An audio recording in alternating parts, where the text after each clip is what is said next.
Hey guys, and welcome to my tutorial.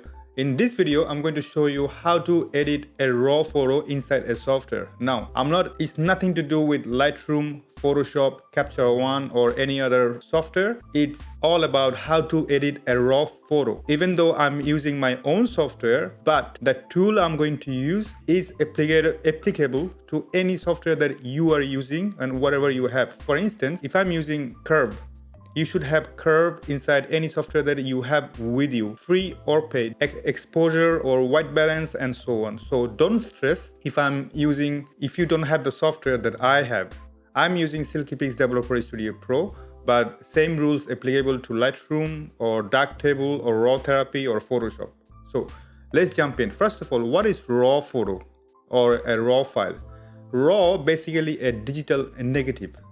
There's a lot more into it, but that's the easy way to explain it, which means you have basically all the information you need, but you have to work with it. So benefit of shooting JPEG, you don't have to do too much editing. The camera does most of the job for you, but when you shoot RAW, you have more information available. Only thing you have to do is to bring those information back in life. And this is why you have to edit RAW to make your own version. So I'm going to show you how to do that. And now this tutorial is going to be long. This tutorial is going to be with a lot of explanation. So if you're not into that kind of long video, I do understand it. So I'm sorry, but this is not going to be useful to you. But if you're interested in explanation, why I'm using certain tool and what it does, then this is the tutorial for you. In this case, I recommend you to take notes and revisit the same video to remind yourself. I've got two photos to edit, right? Now, in order to edit a RAW, you need to import the photo into your software. So different software works different way. So once you have the photos inside the software, generally, my first rule is always start with the lens correction before anything else, because that's the part that people tend to forget. So what I'm going to do, I'm going to go to my lens correction. So I'm going to go to the lens profile, and this photo was taken with the Canon 70D and Sigma 18-35. What I'm going to do, I'm going to turn on enable and find my lens profile. For instance, because it's taken with 18-35, so I'm going to select 18-35 and it will automatically fix the distortion. For instance, if you want to see before, a quick before, and then after, you see a certain minor change in the photograph. So that's what it does. The lens profile correct the distortion, chromatic aberration on all kind of fault inside your lens. Can be a dramatic, can be a very little, depends on quality of the lens. Now I've done that. What I'm going to do, I'm going to turn on chromatic aberration. So chromatic aberration is not mandatory, but let's say you're taking photograph in a sunny day, you are going to have a little bit of chromatic aberration because of the high contrast between bright source and the dark source. So I recommend you to turn this one on. There are many other tools to fix them, but generally chromatic aberration is a common tool across all the softwares available in the market. So we done our lens correction. Right, take a look at the photo. What do you want? So you have to look at the photo and you should already know what you want from your photograph. So that's totally up to you. So we're gonna do my version. So what I would do, I'm going to look at the sky, say that this is quite overblown. So we're going to recover the overblown sky and we're going to add contrast, exposure. So before I do that, you should always start with the color, white balance, then exposure, because if you do exposure correction first and then do the color correction after, your color going to change your exposure all over again. So you need to fix them again. Let me show you one example. For instance, if I change my exposure right now, just for the sake of an example, and then change my color, so I'm just going to change the color to whatever. Could be a memory color, and I'm gonna change the white balance, for instance. Make it all the way bright yellow.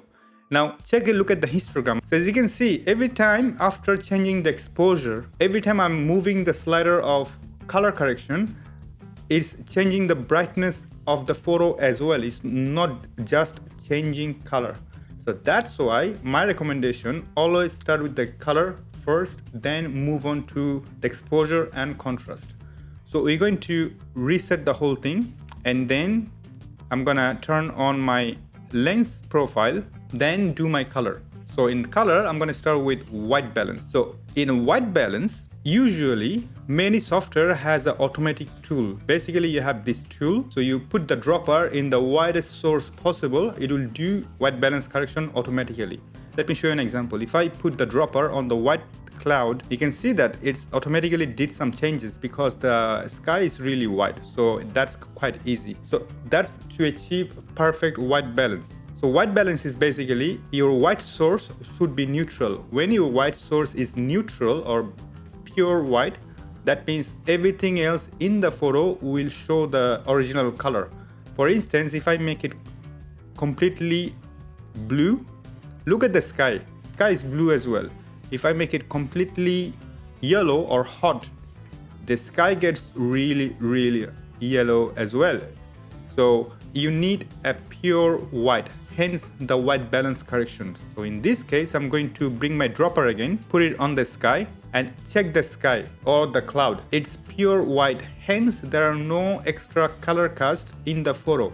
But what if you don't have a white source in the photograph? How would you fix it? The another way, generally, like my software has an auto white balance. So auto white balance, what it does, if I do auto white balance, check at the mid-tone in the histogram and the bright white. There is no shift between red, green and blue. They're all together and became white. Check this out. I'm gonna show you right now. See that? Became completely white and the far right became completely white too. So ideally, the best way to know if your white balance is perfect is that play with the slider, keep an eye on the histogram, see if there is a certain part of the photograph became completely white. There is no separation between red, green and blue. I've got two parts, the lower mid-tone and the highlight became completely white, which means it's pure white, which means it's perfectly white balanced. So something to keep in mind. So we've done our white balance. I'm going to leave it to auto because it gave me a good result. So I'm going to stop it there when it comes to white balance. Now second will be color, and color, again, it's your choice, your in charge. There's no perfect solution. Trust me, no matter what YouTuber says, including me, but color, it's always about your choice. You want perfect color, go for it. If you want creative color, that's your choice. There is no right, there is no wrong. I cannot stress this enough. Please, color is your choice. Don't let anyone tell you what to do. You are the boss, you decide what you want from your photograph. So in my case, I'm going to go to neutral. So in my software, I've got neutral, faithful and monochrome. So neutral is more like a natural color. Faithful is pure color, meaning that if I go to the faithful, you see that the color became mute because that's how it represents the color. So I want a bit more vibrant color in my photograph. So I'm going to go back to the neutral and then color representation. I'm going to go to the memory color 2. Different software has a different tool.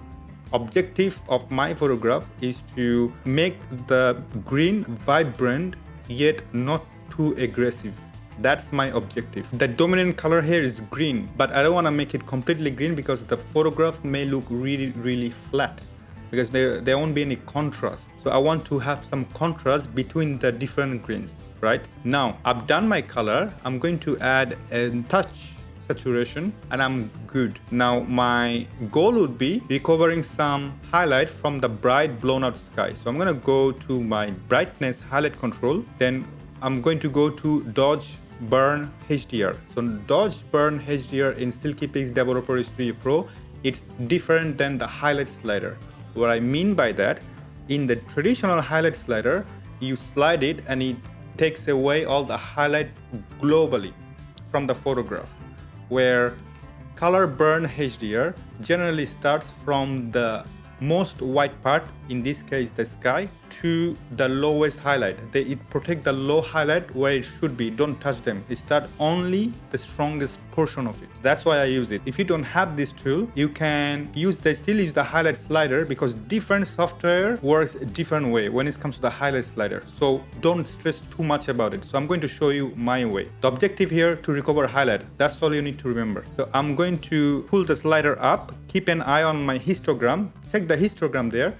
far right, it doesn't touch the 255 or the bright far right anymore, which is brilliant. That means that my sky is recovered. Still, I could do better, but it's good enough. But I'm gonna add a little bit more anyway. So that's the step number one. Step number two would be contrast. Now, contrast is sky's the limit. You can add contrast any way you like. My way, I think, is the best way because I'm gonna use one of the most powerful tool in photography history, which is curve. Curve is same in any software. You should have exact same result using curve, exactly same way I'm doing. So in curve, I'm going to add different contrast, starting with L. So don't use RGB. If you have L, use L. L means that you're using contrast but only in the luminance side while not touching the saturation. Very important. So what I'm going to do, I'm going to add some black. So I'm going to pull it a little bit there, a little bit to the right, and then bring the bottom up. Pay attention to my histogram, and then pull the lower midtone down a little bit and pull up the midtone a little bit up. You can see I'm going to show you before and after. The reason why I'm doing that, as much as I'm going to add some black in my photograph, but here's the thing, you don't want to crush your black. You want to have some information in your shadow area. So I'm going to show you before and after. So that's before original photograph, as you can clearly see. Amazing, right? And that's after. It takes time a little bit to render a photograph because it's a raw photo, so it's a huge file, right? So I've done that, but it's not done yet. So I'm going to go to the curve again, go to red. What I'm going to do, I'm going to add some color contrast now. Meaning that in the highlight area, I'm going to add some red, and mid-tone, I'm going to pull it down, and lower shadow area, I'm going to add some green. What I'm trying to do here, I want to add a little bit of separation between different area of the color. So highlight will be quite reddish, and while the shadow and mid-tone going to be a bit more into the blue side. So you have a nice separation, but I'm going to work on our mid-tone. In the mid-tone though, I'm going to get rid of the green because the photo is already strong in greenery. So I'm going to take away the green a little bit from the global side. So I'm going to go to our green channel and pull down the green a little bit. However, in the highlight area, I'm going to pull the green up. So the photo looks quite good to me. The mid-tone looks quite dark, right? You can clearly see it. So I'm going to go to my tone control, add gamma. Remember, gamma and brightness exactly the same. Do not confuse brightness with exposure. They are whole different things. So gamma always control the middle part of the histogram. So I'm gonna add gamma just a little bit, bring back some brightness. Once I'm done, as you can clearly see, my sky looks blown out all over again, right? Because I played with a lot of color. So I'm going to go back to my highlight control, go to the traditional highlight slider, bring down the highlight quite a bit, and then let the photo render, wait. And then if you look at the global photo, it looks phenomenal. Now, it's not done yet. Now I'm going to do some local adjustment. So in order to do the local adjustment, I'm going to turn on my partial correction tool and bring my circular control, which is in Lightroom, you have pretty much a similar tool, and add some more feather and add it like a touch brightness and just a touch saturation. I'm going to change the hue a little bit, so not too aggressively, but just a little bit. I'm going to bring down the brightness quite a bit, stick around 14, should be fine, and wait. So we have done our color, we have done our exposure. One thing left is cropping. So I'm going to make it square because I'm a big fan of the square look, but it don't have to be perfectly square, but just a little bit. Imagine your photo to be printed on the wall. This is exactly what we're going to do. So that's done. Now you can do a lot more thing with your photograph, but those are the basic adjustment you should do. And then you're going to finish with noise reduction, and final thing, sharpness. Always remember, sharpness and the noise reduction should be your last two steps after everything. Until then, you turn both of them off. If you have the automatic correction, turn them off and wait till the last moment, and then do your sharpness and the noise reduction correction, because your exposure and color correction will always affect your sharpness and noise. So you turn them off. Don't do that until the last moment. So I'm going to start with my sharpness. That subjective amount of sharpness, it depends on your photograph. In this case, I'm going to stick with my default correction, and then same with my noise reduction. So noise reduction, default, sharpness, default. I trust my software. And same thing in my software, I have a demosaic sharpening. Now in Silkypix Developer Studio Pro, Demosaic sharpening is your input sharpening, meaning that that's the raw mosaic sharpening. Some software, including Lightroom, Capture One, DxO, they include their own version of demosaic. Sometimes it's automatic, you cannot control them. In my software, I can control them. But it's not a problem and it's not a benefit. It's how it is. So I don't want you to stress too much about it. So I've done that. Everything looks so far so good. Now, question is that my photo looks beautiful, but there is a little problem. Problem is that I'm going to crop some more of the sky because it's way too distracting to me. So in order to do that, I'm going to go to the crop tool again and then bring down quite a bit and take a look. So I'm going to look at the full screen like that and then take a look saying that, am I satisfied with my photograph? Personally, I'm well satisfied with my photograph. It's showing exactly what I want.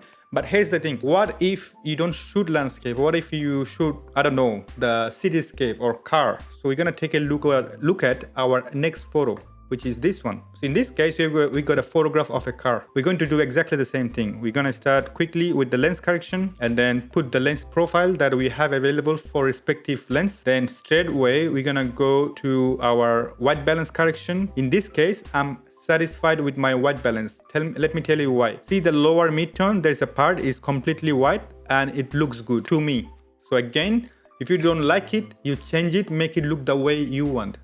Same goes with the color. The photo look well saturated. So I don't want to add more saturation than what it is. So what I'm going to do, I'm going to change my lens profile to, let's say, film color V1. So it mute the saturation of red a little bit. So we have done that. Curve, I'm going to go to my L curve and add very soft and mild contrast. Pull the mid-tone just a little bit, just very soft. Then I'm going to go to my clarity and add some clarity, not too much, just a touch clarity. So far the photo looked very good. What I can do, I can get rid of the empty unnecessary spaces by crop tool. Same goes from the other side. So make it like a nice concentrated in the middle. So far it looks good. You can hear my computer is running really fast because it's working so much in the background. So photo look really good. I can work on my mid-tone because it looks flat, still look flat to me. So what I can do, I can go back to my contrast, add some gamma and then add some black and reduce the contrast center. Looks beautiful. I'm actually happy with it already. In order to add some creativity, what I can do, I can go to my blue curve, add some more, just a touch more blue on the highlight area and reduce the blue from the shadow area. So I added a beautiful, nice blue S curve. So I'm going to show you very quickly before and after. So that's our previous photo, right? So that's how the photo looks like originally. It was already good, but we improved it quite a bit. So that's after. You see, it's a huge difference. So now I'm going to quickly finish it with adding sharpness. So again, I'm not going to play too much with it, just a basic sharpness and noise reduction because the photo looks sharp enough. You never ever add sharpness in an already sharp photograph. It just makes the photo look really, really bad. Then finishing up with demosaic sharpening. Again, that's not obligatory. If your software already does it itself, let it be. So that's our previous photo. I'm going to look at full screen, let the photo render. Depends on software per software. Some photo takes time to render, some software don't. My software takes a little bit of time to render, but the result is beautiful. So check this out. It's beautiful, it's vibrant, it's green, yet it's calm. It's quite calm. And next one, let the photo render a little bit and look at that. It's phenomenal. I love the photo myself. I hope that you do. And this is how you edit a raw photo. And what I've done is just a basic correction. Then the sky's the limit. Then you have Photoshop, GIMP, Affinity Photo to do all kind of local correction. These are for another time, but this is how you start your raw editing and then you move on to further. So I don't want you to stress too much about the extra stuff. Start with those, play with your curve, play with your white balance, play with your color, play with your contrast slider, and don't overdo anything. Just make it minimal, make it beautiful. Don't waste too much time editing. Take the good photo at the very beginning so that you spend less time in front of your computer. So I hope this video has been very useful to you.